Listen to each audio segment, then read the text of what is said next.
for joining us.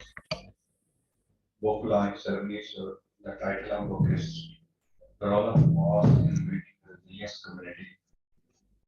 So this is one of the interesting topics, and especially it's the need of current era where there is a division in the society, and we are looking for a different solution. So in this context, we have a very learned professor, Dr. Abdur Cheema with us. So over for a brief presentation, then that will be followed by a question and answer. Over to you, please.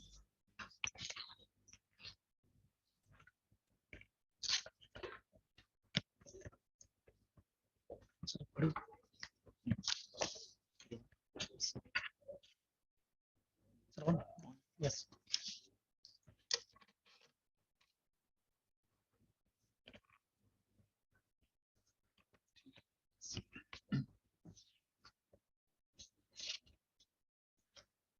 Bismillah ar-Rahman ar-Rahim. Alhamdulillah Rabbil Alameen. Allahumma salli ala Sayyidina Muhammad wa sallam.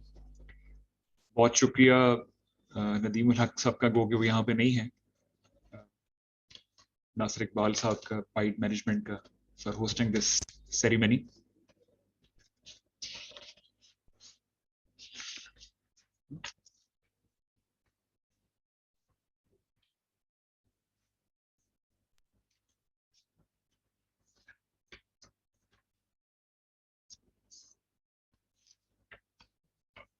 सबसे पहले सबसे पहले कि मैं किताब के बारे में कुछ कहूँ, just like to say a word of thanks to जो मेरे सफर में मेरे साथ रहे और जिनकी मौजूदगी या कोशिश काविश के बगैर मैं ये अचीव ना कर सकता. सबसे पहले अल्लाह ताला का शुक्र है, बेहद दरूद व सलाम आप सल्लल्लाहु अलैहि वसल्लम की ज़ात के ऊपर. मेरे वालिद मरहूम अल्लाह ताला उनको गरीक रहमत करे, मोहम्मद अफजल चीमा साहब, खुद भी वो प्रोफेसर थे इंडो पाक हिस्ट्री के, तो उनकी गोद में परवरिश पाने के सबब ये इल्म का ज़ौक़ और पढ़ने लिखने की जो चीज़ें हैं, तो अल्लाह ताला उनकी रूह को बहुत बुलंद दर्जात दे. मेरी वालिदा की दुआएं और ख़ास तौर पे उनकी तहज्जुद की दुआएं, और अल्लाह ताला उनको बहुत सेहत से सलामत रखे, तो जिनके सबब ज़िंदगी में हमने और ख़ास तौर पे मैंने जो कुछ हासिल किया. फिर मेरे बहन भाई और ख़ास तौर पे सबसे बड़े भाई असदुर रहमान अफजल चीमा साहिब, जिन्होंने बाप के बाद और उनकी मौजूदगी में भी और उनके बाद ख़ास तौर पे बहुत शफ़क़त से हम सबको संभाला और हमारा ख्याल रखा. मेरे बच्चे, मेरी फैमिली और बहुत सारे दोस्त अजीज़ व क़ारिब यहाँ पे पाकिस्तान में भी, हुकूमत पाकिस्तान का बहुत शुक्रिया, क्योंकि मेरी ये किताब का सफ़र बुनियादी तौर पे एक higher education commission of Pakistan के स्कॉलरशिप से हुआ. So government of Pakistan, people of Pakistan, thank you very much. इसके बगैर मैं ये सफ़र तय न कर सकता.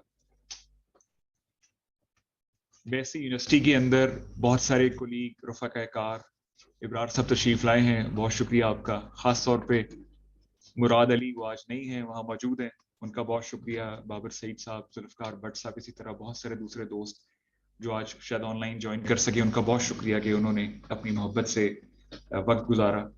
मेरे supervisors Regina Shevans, Bruce Klevovic और doctor Mohammad Imran, thank you very much for being with me in this journey. उसके बाद चीवरिंग का और University of Oxford, thank you very much for this wonderful fellowship and the colleagues at the University of Oxford, Nasif Adiong, Michael Feener, Nizami Sahib, thank you very much. You might be away, but I really cherish the time which I had with you and your ideas that helped me to refine this topic further. Colleagues, friends in Pakistan who have been living support, Fiaz Hassan Shah Sahab, thank you very much for coming over here. Faisal Abbas पहुंचे नहीं है, but he has been a great inspiration in this journey with me.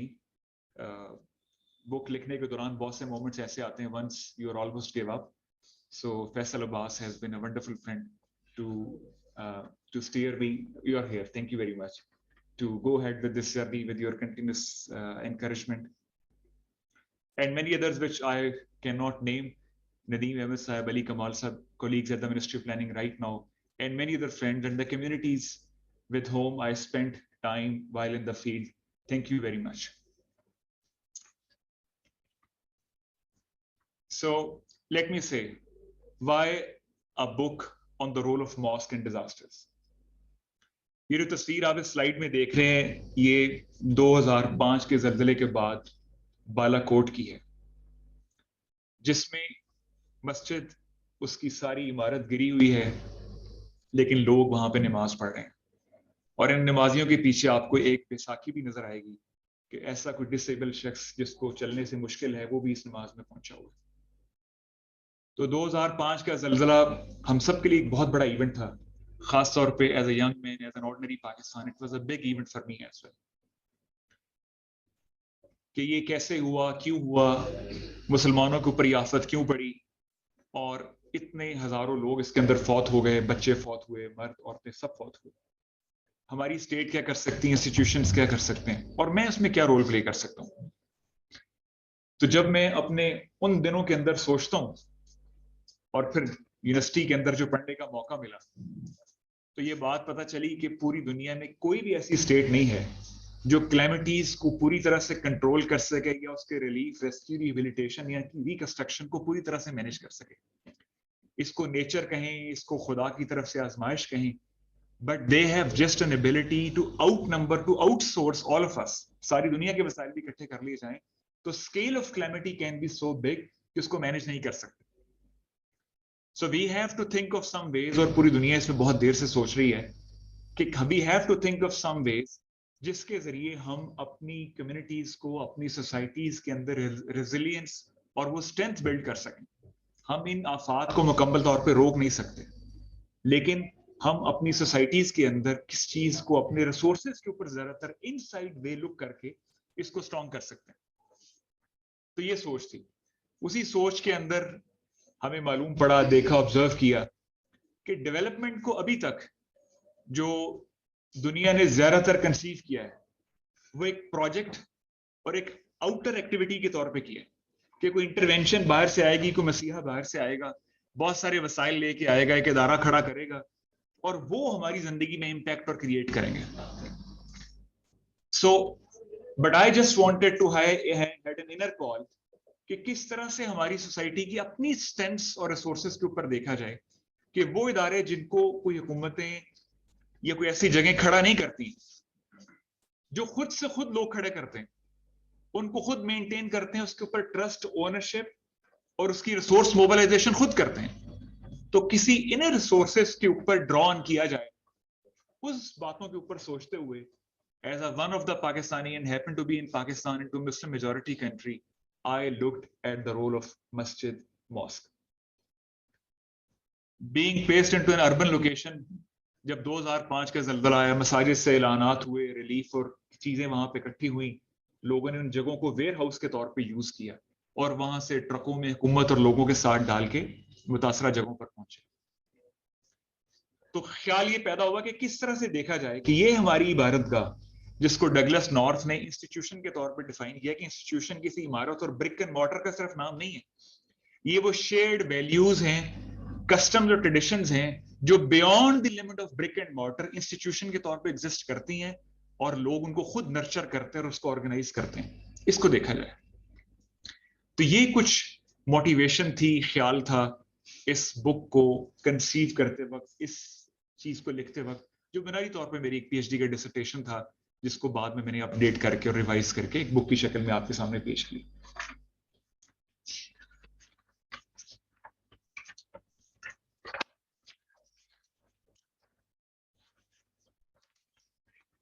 تو اس میں جو اس کتاب نے، یہ کوئی ایسی چیز نہیں ہے، کوئی ایسی چھپی چیز جو ہمیں معلوم نہیں، لیکن جب ہم لٹریچر میں دیکھتے ہیں اور جو ہمارا ایگزسٹنگ نالج ہے اس کے اندر مسلمانوں کے معاشروں کے اندر میں بالخصوص مساجد اور دوسرے ماحول کے اندر اور دوسرے کلچرز کے اندر میں ریلیجس ڈومینیٹڈ پاپولیشن میں چرچز ہیں، ہندو ڈومینیٹڈ علاقوں میں وہ ٹیمپلز ہیں، بدھسٹ کے اندر ان کی مونیسٹریز ہیں، اور دوسرے جوئش میں وہ سیناگوگز ہیں، یہ سارے ریلیجس انسٹیٹیوشنز اس यूरोसेंट्रिक ट्रेडिशन ऑफ चैरिटी जो हमें बहुत डोमिनेंट नजर आती है बड़े बड़े इदारों के, इनकी मौजूदगी से हजारों साल पहले से अपनी कम्युनिटीज को मुश्किल वक्तों में सर्व करते आए।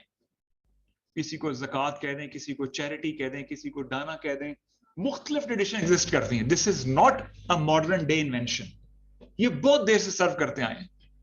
लेकिन समहाउ हमारी मॉडर्न डेवलपमेंट में ये ज्यादातर अनडॉक्यूमेंटेड, अनरिटन और अनएक्नॉलेज्ड या लेस एक्नॉलेज्ड रहती है। तो मैंने इस बुक के जरिए क्या किया कि उसको डॉक्यूमेंट किया और उसको एक एम्पिरिकल एविडेंस की सूरत में आपके सामने और अपने ऑडियंस के सामने पेश किया। तो 2005 के जल्जले के बाद खास तौर पे Mansehra, we know one of the districts in KP was badly affected.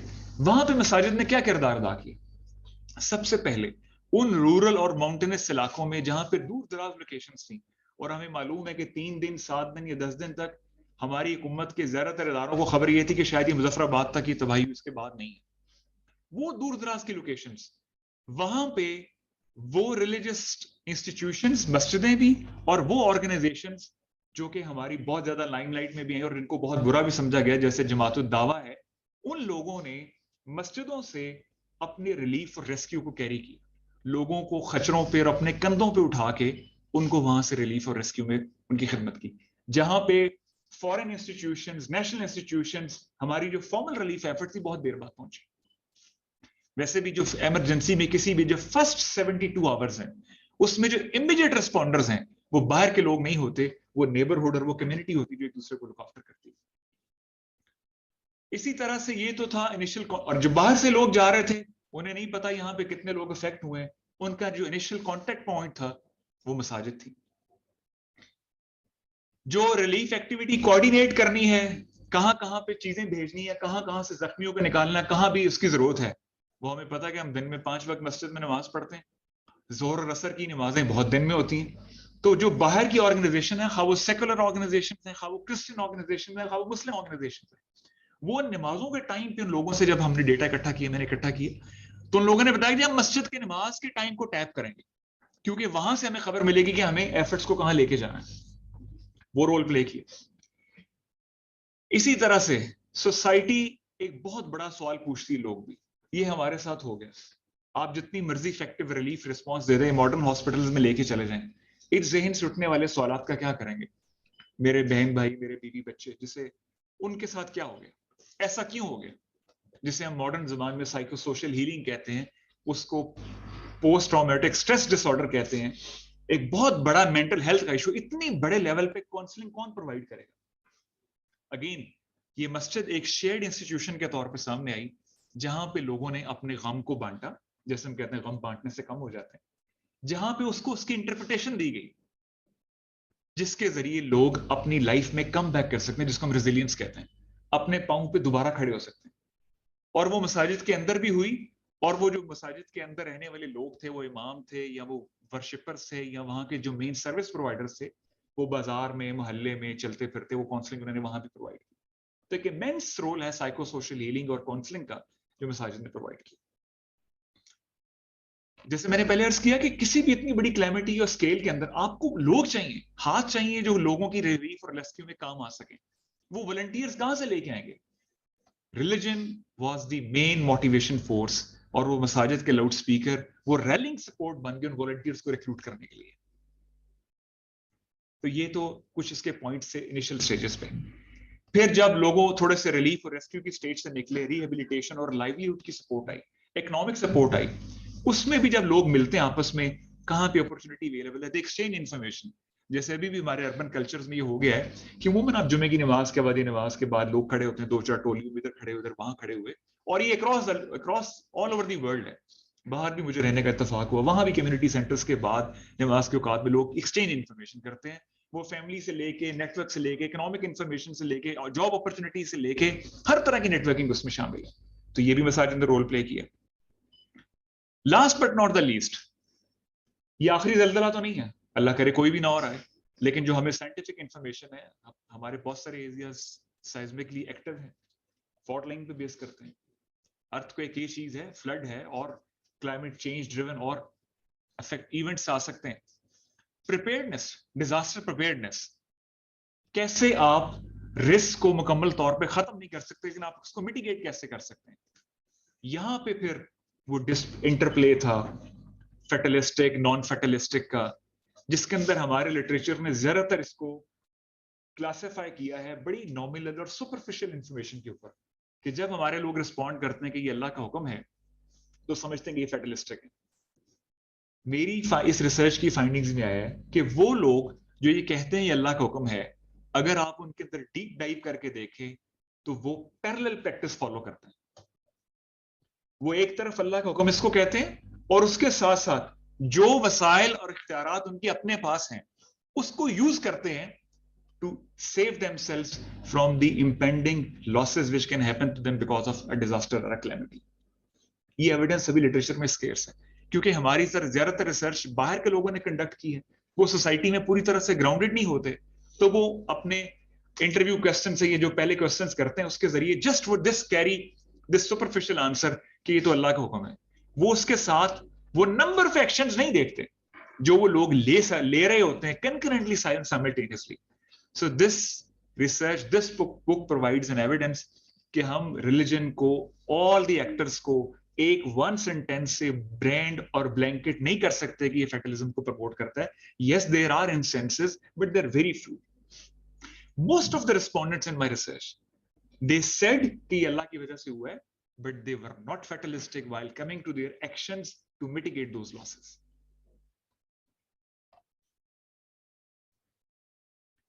इसके अलावा जो ये कुछ मैंने उसके इनिशियल स्टेजेस में रोल्स आपके साथ डिस्कस किए हैं।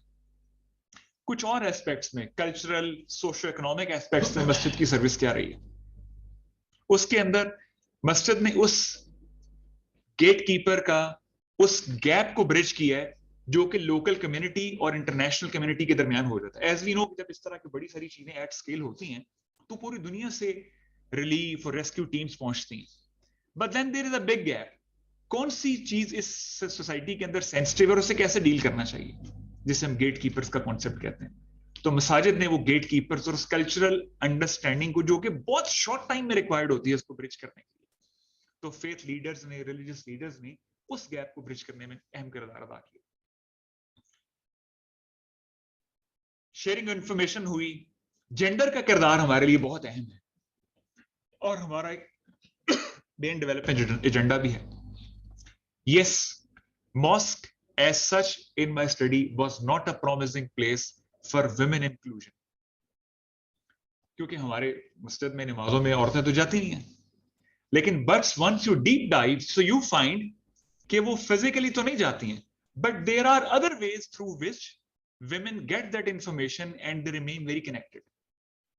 वो क्या है? हमारे देहाती इलाकों में अमूमन जो इमाम हजरात हैं, उनकी जो घर वाली, उनकी जो बीवी है, अहलिया, वो उन औरतों को पढ़ाती हैं, बच्चे और लड़कियां उधर पढ़ने के लिए आते हैं। सो वो इंफॉर्मेशन स्प्रेडिंग एक और चैनल है। लाउड स्पीकर से जो अनाउंसमेंट्स होती हैं वो सब तक जाती हैं। इसी तरह से हमारी बहुत सारी जो literacy, as we know that Pakistan is lacking badly in bringing children in school, तो हमें जानते हैं कि बहुत सारे मदारिस जो रिलीजन मसाजिद के साथ कनेक्टेड हैं, वहां पे जो बेसिक लिटरेसी के स्किल्स हैं वो हमारे सेमिनरीज और मसाजिद प्रोवाइड करती हैं। तो देयर आर अदर चैनल्स। और जब इस पे भी बात हुई कि whether those imams were willing to have women inside, they said that they are willing, but they do not have a space for them. As we know कि जब उन्होंने मस्जिद में आना तो उन्होंने एहतराम से और उनको सेपरेट स्पेस चाहिए। तो एज सच जो हम एक दूर बैठ के एक रिलेक्टेंस और एक अपोजिशन अज्यूम कर लेते हैं, there is a wide diversity of factors within religious institutions. Yes, some of them are staunch, some of them are hardliners, but then there is a huge variety among them. There are many of them who are willing to cooperate, who are willing to those goals, who are as dear to us as in the secular development as in the spiritual sphere. ये एक functions हैं, 8 functions हैं connect और convince के अंदर। अभी जो latest दुनिया में डिजास्टर रिडक्शन का फ्रेमवर्क है वो सेंडाई फ्रेमवर्क है। इससे पहले ह्यूगो फ्रेमवर्क था। ये उसके अंदर प्रोवाइड किया गया था कि अगर हमने रिडक्शन ऑफ लॉसेस चाहिए एसेट्स में, लाइवलीहुड्स में, लाइव्स में, तो हमें किसी ना किसी तरह से इस डिजास्टर रिडक्शन के ग्लोबल फ्रेमवर्क को कम्युनिटी लेवल तक लेके जाना है। So we have to connect these two agendas कि एजेंडा ग्लोबल है लेकिन इसकी इंप्लीमेंटेशन बिल्कुल ग्राउंड और लोकल लेवल पे होनी चाहिए. तो उसके लिए उन्होंने कहा कि हमें किसी ना किसी तरह से ये 8 फंक्शंस हैं जो उन्होंने लिस्ट की कनेक्ट और कन्विंस के दरमियान. So through my research I found that masjid remains one of the promising place to achieve all of these 8 functions. It can coordinate, it can campaign, advocate, and inform under the connect function. Under the convince function, it can organize meeting of all stakeholders, it can promote disaster reduction, it can encouragement the establishment of early warning system, जो कि हमारे flooding में होता भी है. हमारे अमूमन देहातों में flood warnings मसाजिद के जरिए दी जाती हैं. They are already embedded. And it can provide feedback to local stakeholders for disaster preparedness at the community level. So this remains a promising place. कुछ cases में वो role play कर रही है, कुछ में हमें पता नहीं है. We need more research on that.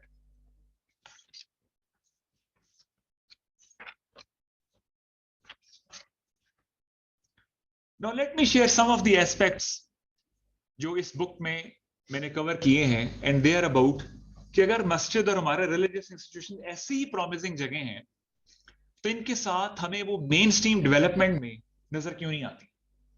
So what are some of the opportunities and challenges? जिनमें से कुछ real भी हैं, on the ground भी हैं. So पहली जो opportunity है, there is a large common ground between what religious institutions aspire and the secular development aspire.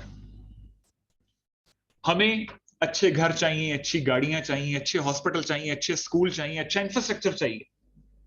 Once you talk to them, once you get close to them, none of them is reluctant or opposing to these kind of goals. They appreciate access to good health, education. Why they are not providing it or why they are not hiding it, there are other reasons for that. But essentially, within this research, I found none of them reluctant to modern day facilities and amenities which other people enjoy. So that's a common ground. And this is not only in Pakistan, this is all over the world. Well, sensitivity. हमारे जितनी भी development and interventions हैं, वो किस लिए बहुत सारे development projects और initiatives fail हो जाते हैं? Because they fail to understand what the people want, what is desired for them, और कौन सी चीजें किस तरह से होनी चाहिए implementation level के ऊपर.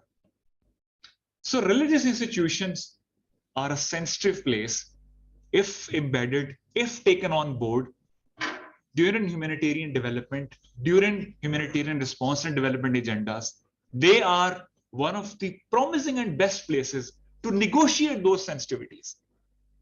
Even Australia के अंदर उन्होंने सिडनी के अंदर फायर evacuation की ड्रिल करनी. हमें पता है कि उधर ये बुश फायर्स बहुत कॉमन है और बहुत सारे एरियाज में होती है.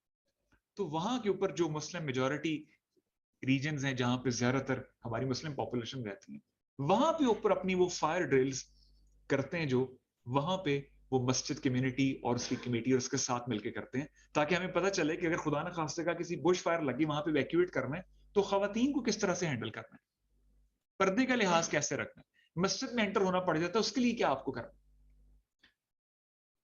So they are the best places to negotiate those sensitivities. एक बहुत बड़ी वजह जो लिटरेचर में हमें इस बुक में मैंने कवर की, जिसकी वजह से हमारी जो मेन स्ट्रीम डेवलपमेंट है, they shy away from engaging with religious institutions, is proselytize, discrimination, neutrality. कि अगर हमने मसाजिद को, रिलीजियस ऑर्गेनाइजेशन को इन्वॉल्व किया तो वो लोगों को मजहब से तब्दीली का जरिया बनाएंगे. हमारे अगर मुस्लिम मेजॉरिटी है तो हमें ये डर होगा कि वो सेक्टेरियन डिवाइड्स में जाएंगे. अहले तशय्युस सुन्नियों को कैसे डील करेंगे, और विद इन जो सुन्नी सेक्ट है, बरेलवी, अहले हदीस, ये कैसे आपस में एक दूसरे को डील करेंगे. उसमें जो इंटरनेशनल एड और ह्यूमैनिटेरियन रिस्पॉन्स डेवलपमेंट में जो विच शुड बेनिफिट ऑल, इस इशू को कैसे डील करेंगे. My research finds just like we have actors and agents and partners and stakeholders into mainstream development, and they come with a range of issues and challenges. Similarly, within religious institutions, there is a huge variety of actors with different perceptions and agendas. Yes, some of them are will be bent upon, and one need to be very careful कि ये proselytize करें, ये convert करें, ये sectarian basis पे divides करें. But one of the many imams which I met during my research, they said जब disasters किसी में differentiate नहीं करते हैं, जब वो affect करते हैं ना गरीब को देखते हैं ना अमीर को देखते हैं ना औरतों बच्चों को देखते हैं, तो हम किस बुनियाद पर differentiate करें? So for humanitarian agenda, for meeting immediate needs of people, they were open to it. So my take in this book is that rather than to brush away all of them with one single intent that all of them will be proselytizing and will going for discrimination neutrality, this is wrong. This is not fact-based. This is not evidence-based. Fate, another very important issue which has been taken up into research. I also already partially answered it. कि disaster risk perception is fundamental to disaster preparedness. हम safer और resilient communities कैसे build कर सकते हैं? Again, my research supports this version कि ये जो outright एक finding है कि जी अगर किसी ने इसका जवाब भी दे दिया कि अल्लाह के हुक्म से हुआ तो that means fatalistic. We need to look deeper. There are other socio-economic regions. I went to the valleys in KP, and some of the houses were constructed right at the bottom of the hill. तो जब उनसे बात की कि तुम्हारे ये घर बिल्कुल बॉटम ऑफ द हिल पे, डोंट यू फेयर कि ऊपर से कोई स्टोन गिरेगा और तुम्हारे घरों को तबाह कर देगा? सो दे नेवर सेड कि अल्लाह का हुक्म इसलिए यहाँ पे बैठे हुए. They said we are migrants to this community. हमारे पास इतने पैसे नहीं है कि हम अपने आप को रीलोकेट करते सेंटर ऑफ द वैली में किसी जगह चले जाएं. हमें पता है कि ऊपर से पत्थर गिरेंगे और हमारी जान जा सकती है. So there are other socio-economic constraints which restrict people to go into floodplain areas, to go into vulnerable areas. और दूसरा जो फाइंडिंग है जो लिटरेचर में ऑलरेडी एग्जिस्ट करती है पैरेलल प्रैक्टिस की, which is found in very religious places just as Italy and in Sicily, जहाँ पे आयरोज लावा और माउंटेनस eruptions होती रहती हैं. तो वहां पे लोग क्या करते हैं, वहां पे हैरान होंगे कि वहां पे भी लोग अपने वो बड़े बड़े सेंट्स के छोटे छोटे स्टैच्यूज बना के लावा के आगे रखते हैं. And at the same time they are listening to evacuation calls, they are praying and they are running away. So this is called parallel practice. So in my study, in my book, I also find similar kind of evidence where people turn to God for psychosocial healing, for getting back, and at the same time taking practical steps which they can in their domain to save themselves and to take themselves out of the harm's way. So the great opportunity exists for psychosocial support, spiritual healing, resilience, and charity. So we can leverage a huge untapped resource in terms of mosque, masjid in Pakistan into Muslim majority areas, and similarly where other minority institutions exist for this risk reduction agenda. Now some broader comments. Coming this my जो book ये book है ये immediately तो disaster के perspective में 2005 earthquake के background में है, लिहाजा इसकी जो immediate findings हैं वो तो उसी से relate करती हैं. But this also links back to the role of religion and to broader development agenda, जो कि पूरी दुनिया के सामने एक इशू है कि religion को development के साथ, mainstream development के साथ कैसे हम इसको करके देख सकते हैं, और उसमें कौन सी ऐसी अपॉर्चुनिटी जहां पे ये हमारे उस मसले को हल कर सकती है. तो 3 core characteristics हैं जो कि डेवलपमेंट, मेनस्ट्रीम डेवलपमेंट में, जिसको हम सेक्युलर डेवलपमेंट कह रहे हैं फॉर द मोमेंट, उसके अंदर 3 बड़ी ऐसी चीजें हैं जो कि रिलीजियस इंस्टीट्यूशंस एंगेजमेंट के साथ वो हमें मिल सकती हैं. हम चाहते हैं कि डेवलपमेंट की कम्युनिटी ओनरशिप हो. Africa is a graveyard of foreign add, huge billions of rupees. Afghanistan is another example before us, जहां भी कम्युनिटी एंगेजमेंट के बाद बगैर, खा वो गवर्नमेंट्स हो खा वो बाहर के इंस्टीट्यूशंस हो, थैंक यू बेटा, वो जहां भी इस तरह से उनको उन्होंने डेवलपमेंट को लेके आए,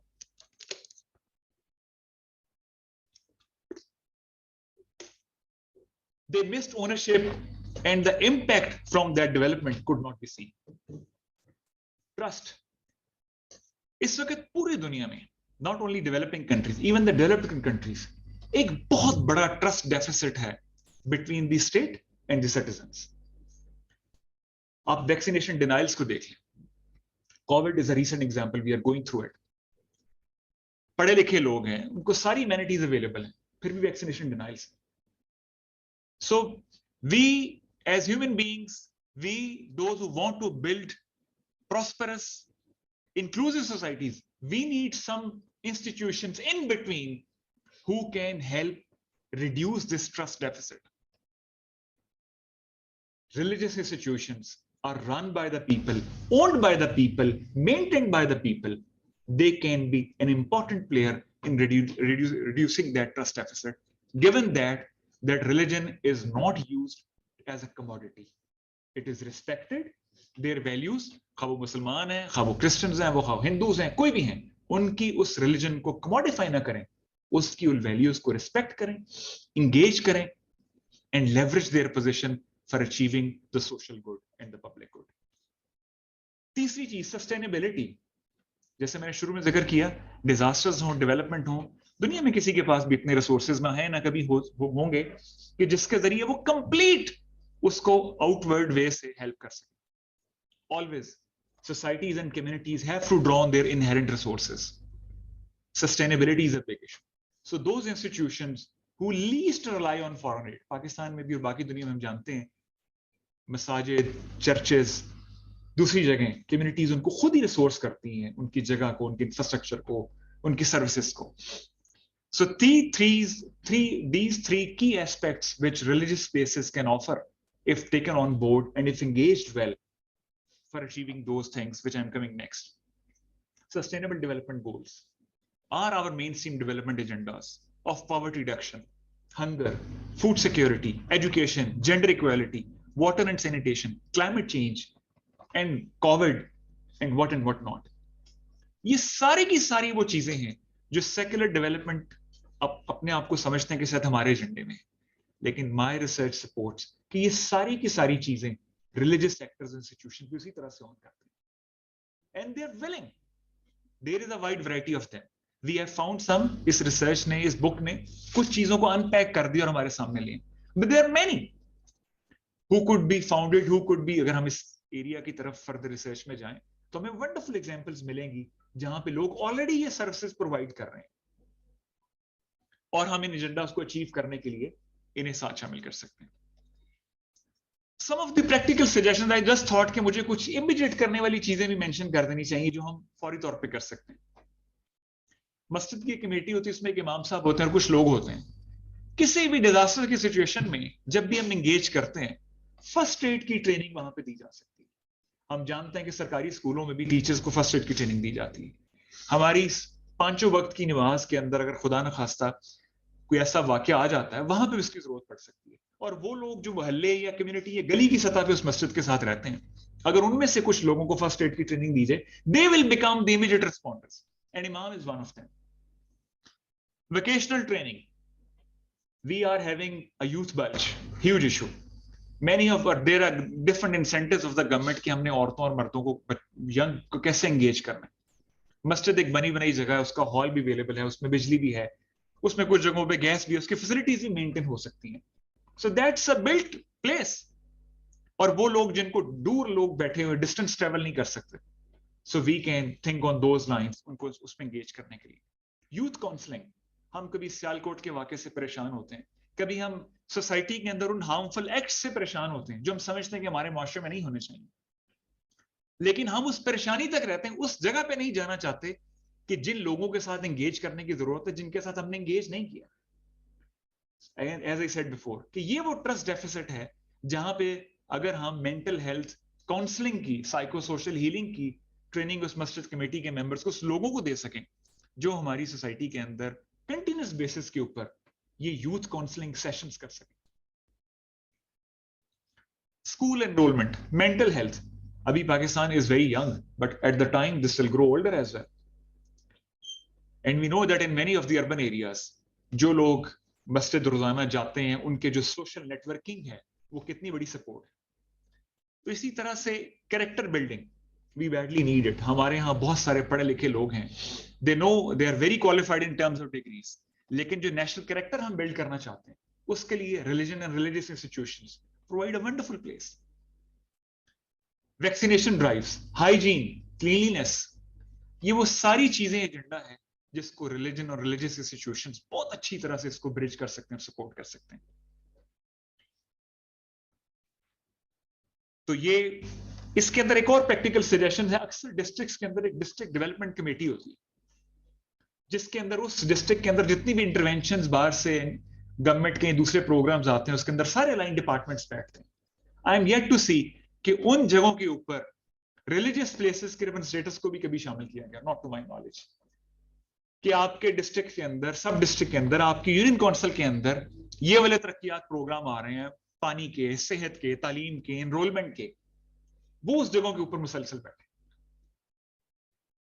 अभी तक जो हमारी स्टेट की ज्यादातर अप्रोच इसको रही है, वो रिलीजन को सिक्योरिटी के लेंस से देखने की रही है, वो ज्यादातर ट्रांजैक्शन ओरिएंटेड रही है. हमारे पास फैमिली प्लानिंग और मिनिस्ट्री ऑफ पॉपुलेशन वेलफेयर ने उलमा को एंगेज किया पॉपुलेशन कंट्रोल के लिए.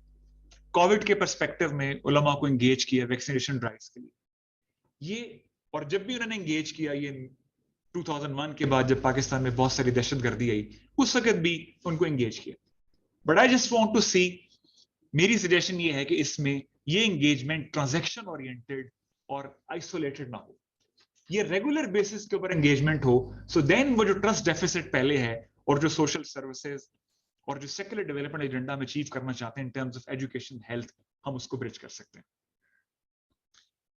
If I was to sum in 3 key takeaways of what this book offers, the first one is, many thought that as modernization, industrialization will happen, religion will fade away. This will go away. So my take is, like many others in this field, it is not going to fade away. It will take different shapes. It will remain as a force to inspire, to motivate, and to keep societies together. अभी इसकी US में कांग्रेस के साथ एक prayer breakfast होता है जो 1950s के अंदर स्टार्ट हुआ. They are still keeping up with that. उसके अंदर जितने उनके बड़े बड़े रिलीजियस लीडर्स हैं, चर्च के लीडर्स हैं, वो और कांग्रेस के और दूसरे इन्फ्लुएंशियल लोग मिलते हैं. They call it a prayer breakfast. जो बाइडन ने, अभी आप देख लो, उसके अंदर रिक्वेस्ट की, ये जो रेशियल क्राइसिस है, जो Biden refer to in that speech, in breakfast वाली स्पीच में उसने कहा कि we need religion to bridge this division that is happening in American society. Scandinavia में, नॉर्वे में लूथरनिज्म जो है, जो उनका एक चर्च का इन्फ्लुएंस है, that is also very dominant. So developed societies के अंदर भी this is going to take different shape. This is not going to fade away.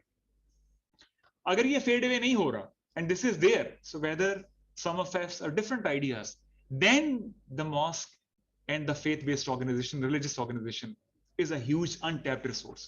इसी स्टडी के दौरान एक 1993 की रिपोर्ट मुझे काउंसिल ऑफ इस्लामिक आइडियोलॉजी की मिली, जिसने इन्हीं लाइंस के ऊपर 1993 में सजेस्ट किया था कि मस्जिद को, हम जानते हैं कि इस्लामिक आइडियोलॉजी की काउंसिल एक कॉन्स्टिट्यूशनल बॉडी, उसकी एडवाइजरी जैसी है कि मस्जिद पाकिस्तान में एक बहुत बड़ा अनटैप्ड रिसोर्स है और इसको हम बहुत सारी सोशल गेम्स और सोसाइटी वेलफेयर के लिए यूज कर सकते हैं. So I go with that old report as well, that this is a very important place to do that. Last but not the least, इस सारे पैराडाइम को चेंज करने के लिए अगर मुझसे कोई पूछे कि ये स्टेट करेगी क्या, रिलीजन अलोन करेगा, नहीं, दोनों साइडों पे रिफॉर्म की जरूरत है. We as worshippers, we as the followers of religion need to reimagine that place, need to go back to our basics. कि जब रसूल करीम सल्लल्लाहु अलैहि वसल्लम के जमाने में मस्जिद एक वेलफेयर इंस्टीट्यूशन थी, मुसाफिर के लिए, आने वाले के लिए, और हमारे जो कुरूने उला का जमाना जिस वक्त हम राइस पे थे, उस वक्त मसाजिद का क्या हाल था. हमने क्यों इन्हें इबादतगाह की हद तक लिमिट कर दी? क्यों जो आज पनाहगाह और लंगर खाने इनके लिए अलग से बनाने की जरूरत पड़ी? क्यों ये मुसाफिर खाने, ये पनाहगाह, ये लंगर खाने और फीडिंग द हंग्री जो ये रोल प्ले किया करते थे, क्यों हम अपने इन सोशल गोल्स को अचीव करने के लिए हमें भी as an individual, as a portent part of civil society, इस रोल को रीइमेजिन करने के लिए जरूरत है. So my book gives a clear call on both sides. Let's explore this development within our own basics to achieve this social and economic prosperity goal, to build happier, prosperous societies for Pakistan and elsewhere, where those community-based institutions have a role at the grassroots level. Thank you very much.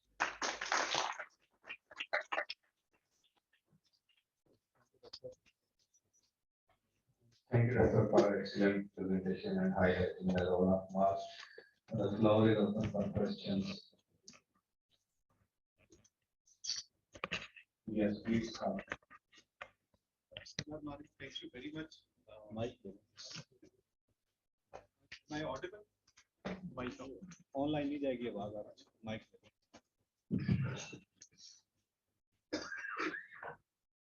Thank you very much for highlighting this perspective that we live in a society which is actually faith-based. So any institution which has the foundations coming from our religion or faith do play a role. And as you have rightly picked this idea from the disaster, I myself was witness to that. And we had actually done some basic data collection at that time with the help of Kashmir Institute of Economics, and we actually wrote a small book, Disaster Faith Rehabilitation. Very, I think, unexplored area.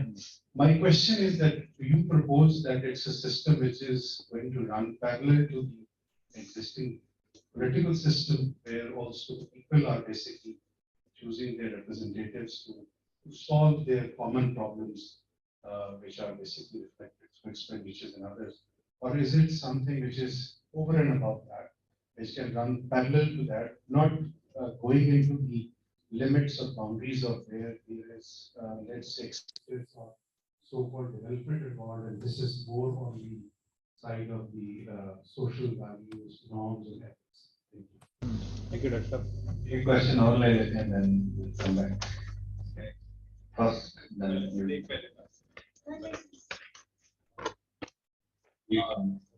Doctor शुक्रिया. एक तो दूसरी बात कि थोड़ा सा गुफ्तगू जो थी वो यूटोपियन ज़्यादा थी, मेटाफिजिकल थी. ऐसी मसाजिद जिनका जिक्र आपने किया, मतलब वो हमें इस वक्त मॉस्क में सकते हैं. मतलब मेरा जैसे मैं डॉक्टर साहब से भी इख्तलाफ करूँ ये कि हमने वुमेन यूनिवर्सिटीज में भी सामान पढ़े देखा, हमने खानों में भी उन दिनों में सामान पढ़े देखा, और जो ब्रिक एंड मॉर्टर हमारे पास था रियासत के तौर पे स्कूलों में हमने वो इस्तेमाल किए. क्योंकि आपकी ये रिसर्च स्टडी, तो क्या आपने मॉस्क में जो डीकंस्ट्रक्शन की है सोसाइटी में, क्या आपने वो डीलिमिट किया हुआ था पैटर्न, या नजर नहीं आया, या तो कौन से जोन्स थे जिसकी बना पर ये यूटोपियन स्ट्रक्चर ऑफ मॉस्क जो है सिर्फ इबादत गाह है, वो कौन सी चीजें थी जो आपके सामने उभर के सामने? क्योंकि ये तो नेचुरली ऐसे होना चाहिए, जोर नहीं लगाना चाहिए हमें कि मस्जिद ये है. असल तो ये स्टडी बनती कि ये क्यों नहीं बनी. बहुत शुक्रिया. Thank you. जी doctor.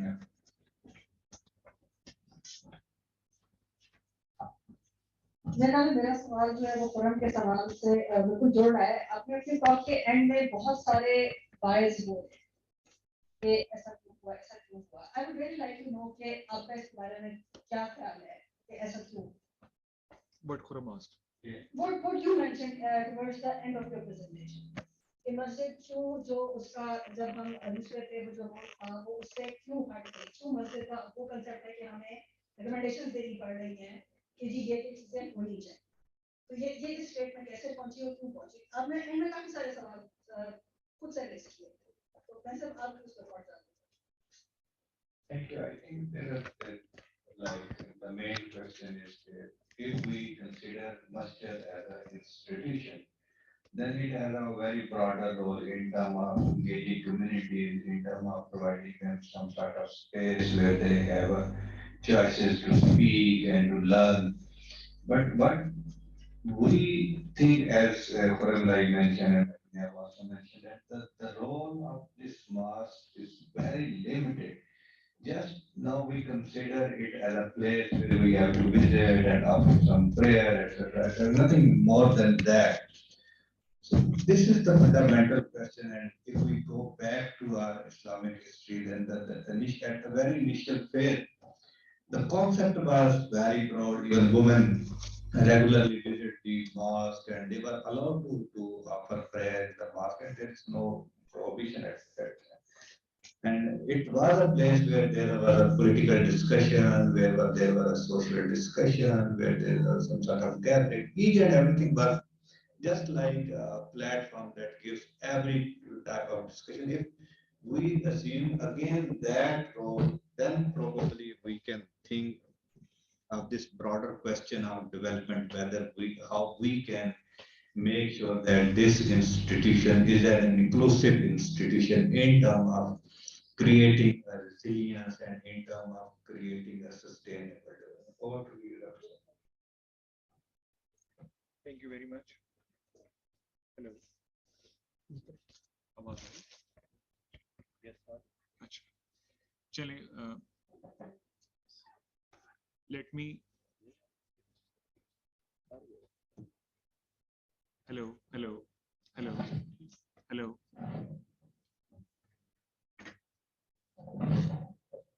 Let me come to the first question. If I got it correctly, you are asking that whether this role of religious institutions can go hand in hand and in parallel with that, what the state is doing to achieve these goals. Religion remains a very unregulated open space in Pakistan as we see it. So at this stage, I think there is nothing as a part of civil society run by the people, owned by the people, maintained by the people. There is nothing stopping mosques or the worshippers or the mosque communities to extend their boundaries to achievement of social goals or the human welfare goals which they want, which they aspire to. So there is nothing stopping on that. We know that in Middle East and some other countries were the places where religion is in a very controlled and regulated space. So then there are boundaries and to which extent those institutions can play a role. But in terms of our society, where we have liberty to do many other things, religious places can also take on the social agendas which they want to achieve. Now coming to the concerns raised by Dr. Nayab, Farum and Nasir Balsa. Although this research is not exploring that why the role of mosque has diminished, I can just offer my views on that. So I think once society's decline, a decay happens collectively. That decay is not limited to one sector or one group of people. It's a collective decay. In terms of their business people, in terms of their religious people, in terms of their scientific people, in terms of their architects, in terms of their military generals, in terms of their politicians. So I think if I was to refer back to the Islamic history, so once we collectively lost as a civilization the Ottoman Empire or even before that, so we lost collectively, and that decay happened to the group of religious people as well. So as much as we want this place to come alive, and I won't go for blaming only this group of people who are responsible for this decay. As I found during my research, that there were variations in the roles of imam which they performed into different societies. Now those variations were less to relate to the personality of imam, but more to the community, what they expected that imam, that role to play.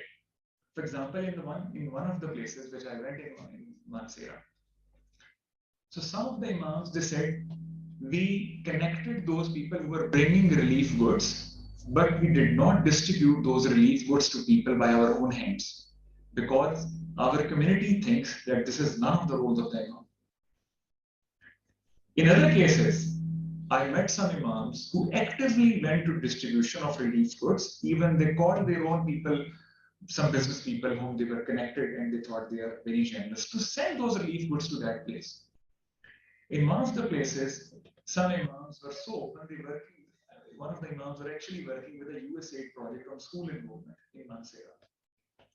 So once the boys' school building collapsed during the earthquake, the girls' school building collapsed during the earthquake, but the boys' school building remained intact.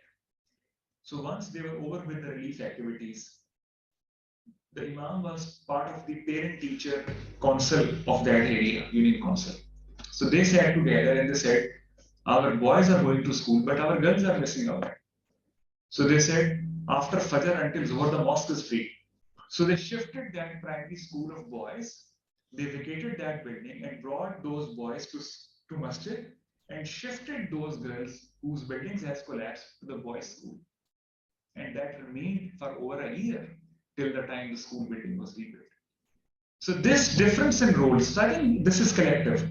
If the religious part is decaying at this institution, has lost its luster and value, this is not just because of those religious people. This is because of me, you, and all of us. And if this has to recover, and if this if all society want to get this thing back to us, so all of us, as I said, as my personal thought on that is that we all have to chip into that to get it revived. And thank you, Dr. All of you, please.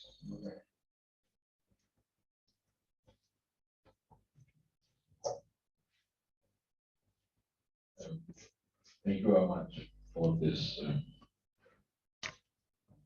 total answer. First of all, let me appreciate Dr. Rehman Cheema for venturing into an unexplored academic at scholar level. This domain has not been touched by the universities. Just giving you an example, this very poor, there's no one attending this event from Mosque. That's the level of disconnect. There's no Imam invited to this event. The language which we're talking, Imams would not be able to understand. So this, we have to take a step forward to really integrate with that institution which exists in its real form. This one. I'm thankful to Dr. Cheema for really triggering this thought process at university level. Second thing I would like to highlight, I was Director General in National Disaster Management Authority, and my responsibility, one of the responsibilities was to build capacity on account of disaster risk reduction and climate change adaptation across the country. So I would go to different cities and I would get religious people as participants in the workshop. I would connect, this I would make it a point that I would connect with the people and I would try to find out those imams who could speak or understand English, and they would come and they would join our workshop. I found definitely this integration is possible. And all of the imams whom I invited to those workshops, they're very forthcoming, very promising, and they wanted to mainstream. The second point. Third, which I'm not going to ask question. Third thing which I want to highlight as far as this book is concerned, which I reviewed this book. This again something I would like to highlight, that I have been closely associated with this book right from its, if not inception, at least from middle distance. One thing last which I would like to highlight, there are 4 stages of disaster management. First is the disaster management itself. Second is the disaster risk management. Third is the disaster risk reduction. And fourth is the resilience. All these 4 stages are in a lineage. Now we are talking about resilience. Resilience is something which is the ultimate outcome of disaster management. Now, even at academics level, we do not understand these 4 stages. What to talk of our imams who have got no idea of this very discipline, that these 4 stages have to be dealt with separately. Only then we will be able to become a resilient. Now, I would suggest, as a sequel to this very book, that we need to build on this correct understanding of these 4 stages of disaster management. Disaster management, disaster happen and you're managing the disaster. Now, disaster risk management is that risk related to disasters being managed. Disaster risk reduction is that no disaster is in the offing. You foresee, visualize future, and then you reduce the risk. And resilience is that all these stages are in place and you are trying to really respond proactively. till the time we at academics level understand this subject clearly, we would not be able to really respond to this. And I have an honor of bringing this very discipline to Pakistan for the first time from Thailand in 2010-11. So I know that we have evolved, alhamdulillah, very positively in a long way, but still there's a long way left which we have to fathom. Thank you very much. Thank you, sir. Now there are a few online questions. Let's take first, then proceed. So the online questions, who is first?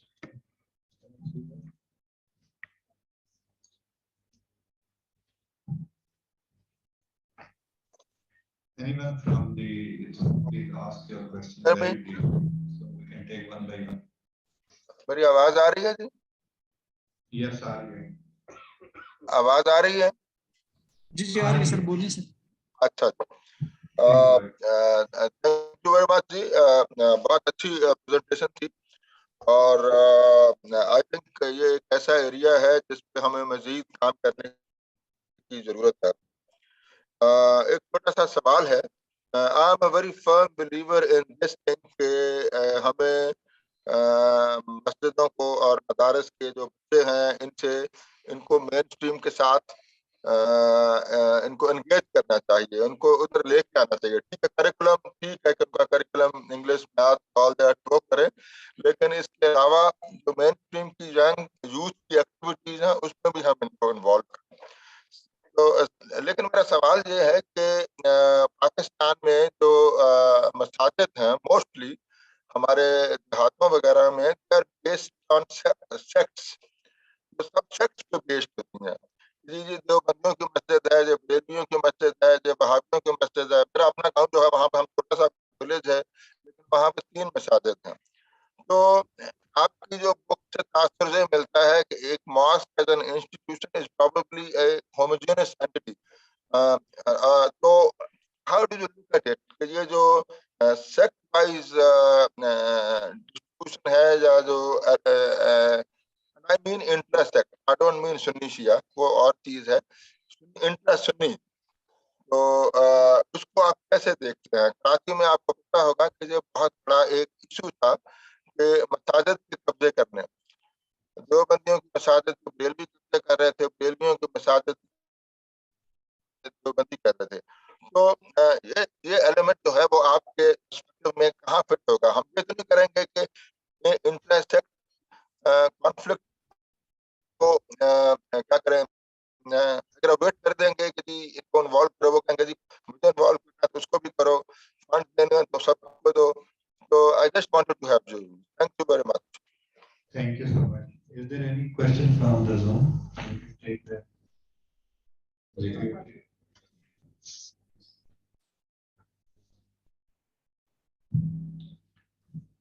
SK New Zealand नाम से sir है। अस्सलाम वालेकुम, मेरी आवाज़ आ रही है? जी आ रही है। जी हाँ, अस्सलाम वालेकुम डॉक्टर चीमा साहब से ये एक कमेंट था और एक क्विक क्वेश्चन था। मैं शुजात बात कर रहा हूँ न्यूजीलैंड से। सर ये एक तो कमेंट ये था कि I had a little exposure with the army, जो उन्होंने एक दो दिन मैंने लगाए थे उनके साथ। मैं एबटाबाद में था जब ये 2005 का इवेंट हुआ था। तो जो मॉस्क की जो इसकी एक सोशल यूनिट तो था जो कि उसको बहुत ज़्यादा यूज़ किया गया है सारे ऑपरेशन में। एक और उसका जो वैल्यू थी उसकी, जो हमारे हिली एरियाज में आपको पता है कि ये जो मॉस्क है ये ज़्यादातर टॉप्स पे बनाई जाती है, तो इसकी जो विजिबल बीकन बन गया था ये हमारे लिए। एक दो दिन मैं उनके साथ गुजारा था, तो we just look for the mosque because वो ऊपर हिल पे होती थी, तो वो न्यू के इस जगह पे कोई गांव होगा, वरना आपको पता है हमारा मैप से कोई इतने स्ट्रॉन्ग नहीं है हिल एरिया में। तो that was very very useful of mosque. तो एक तो ये था, ये कमेंट है। दूसरा क्वेश्चन ये है कि सर इसने आपने इस 2005 के अलावा ये जो पाकिस्तान में और भी इंसिडेंट्स हुए हैं उसमें भी आपने अपने इस रिसर्च में ये जो उन इंसिडेंट्स को भी हाईलाइट किया है, उसमें मॉस्क का क्या रोल था या कैसे उनको मतलब हेल्प हुई सारे प्रोसेस में? Thank you so much.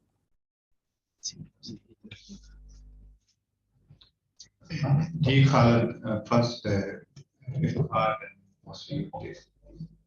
a quick question, so then we have another round if possible. Please, we have 3 questions. Very brief questions, please. Thank you, Rehman sir, for very simple yet convincing presentation. I have 2 things to get your opinion on. First, you have successfully discussed social and cultural dimension of the mosque. What about the political dimension where the madaris comes and where the political parties comes which are being used or abused, basing upon the very institution of mosque? And secondly, what about Uhud, the economic dimension of the mosque?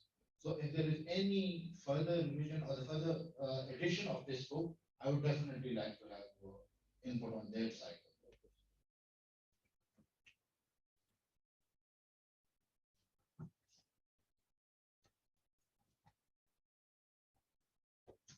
Yes, Dr. Abdur, this has been very fascinating. I have a quick question. It's very much related to what Dr. Saab was asking.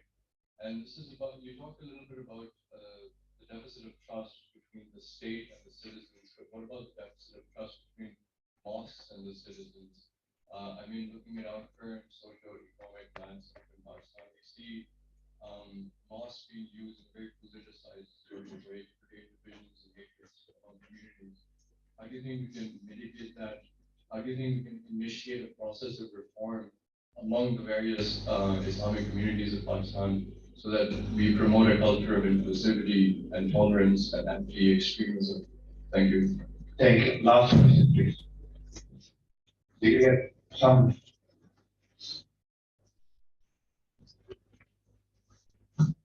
Assalamualaikum sir. This is Sumaya Raj, pursuing my development studies. Sir मेरा question था जो हम मस्जिद की बात कर रहे हैं या इमाम की आपने बात की वो कहाँ से आते हैं ये देखना चाह रही थी लाइक मेरी सर मोस्ट ऑफ अस जो है ना वो मिडिल क्लास हैं और वो मस्जिद में बच्चे जा रहे होते हैं सर वो गरीबों के बच्चे होते हैं उसके यानी वो यहाँ हम में से किसी के भी बच्चे नहीं है वो सारे गरीबों के बच्चे हैं तो जो हम सर आपने लास्ट में बिल्कुल आपने कुछ चीजें सजेस्ट की थी मोस्ट का जहाँ पे काम हो सकता है जिसमें आपने काउंसलिंग की बात की यूथ इंगेजमेंट की भी बात की सर वैक्सीन शॉट्स की भी आपने बात की सर मैं ये पूछना चाह रही हूँ कि हम लोग सर या जो मिडिल क्लास है वो डायरेक्टली इन चीजों में लीक नहीं है हमने खुद एक अग्रिम की हुई है कि मस्जिद में हम सिर्फ नमाज पढ़ने जाते हैं और हम बहुत सारे एक्सपेक्टेशंस भी कर रहे हैं आपने डिजास्टर के हवाले से बहुत डिटेल में हमें चीजें बताएं आपने डेवलपमेंट से उसको लिंक किया तो सर मैं आपसे कमेंट देना चाह रही थी कि जो मिडिल क्लास है वो डायरेक्टली इसका हिस्सा नहीं बनना चाह रही इमाम जो है वो मिडिल क्लास से नहीं आएगा एलिट को मैं इसलिए भी मेंशन नहीं करी कि वो 1% है वो इसलिए सब मिडिल क्लास नहीं करी तो प्लीज कमेंट कीजिएगा कि वो क्लास जो डायरेक्टली नहीं हिस्सा बनना चाह रही वो सर हम किस तरह से ये सब एक्सपेक्ट कर रहे हैं कि कोई और ये सब करे कोई और मेन स्ट्रीम करे या सर डेवलपमेंट का सारा काम वो लोग करे सर गरीब लोग करे सर मेरे कहने का मतलब Thank you so much. Good question from the audience. Before I request Akshat to answer it, my simple question: how we define this mosque? From where this definition is come? And what are the functions that we see from the definition that we mainly use in our context, in our religion? So the discussion that I have, listen from you and also stuff that either this place is meant for some sort of religious activities where we have to perform our religious activities, or in terms of a quick way of to give some sort of a relief. Again, that comes under charity and the religious perspective. So the simple question, how we define this mosque and from where this concept is emerged, and what are the underlying assumptions or the definition used in the earlier ages of Islam? Thank you.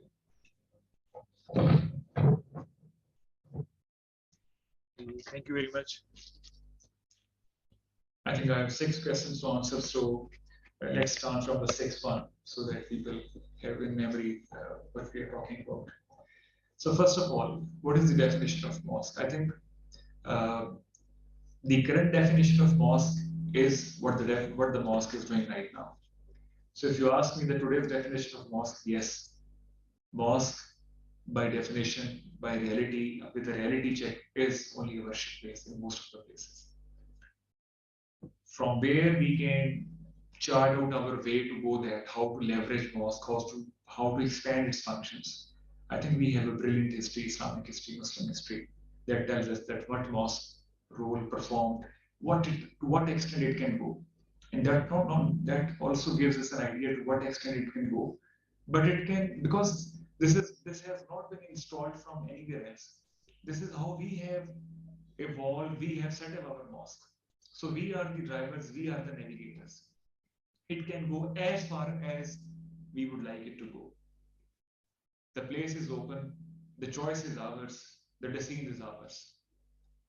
Either we want to build our society and to address our problems and social issues through the structures and institutions which we borrow from others, or we want to go back to our own history, our own tradition, our own culture, and our own great heritage, where mosques had multiple roles, from social building, from looking after the needy, and from education center, from health services.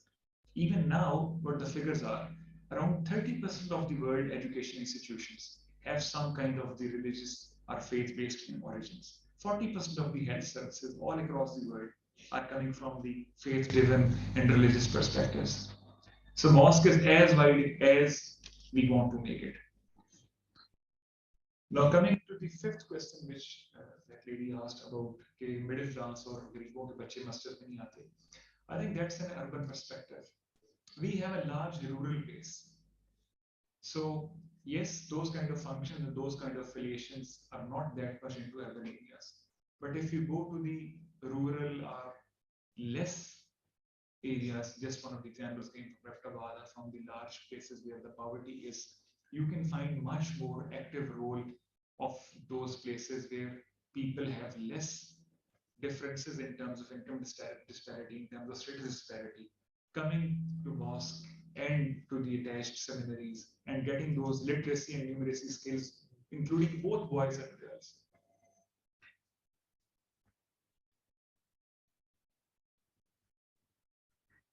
So another question was about the mosque as a use of the mosque. I think there were Dr. Iftihar said, and what you asked about the use of mosque and seminary as a places of abuse or use.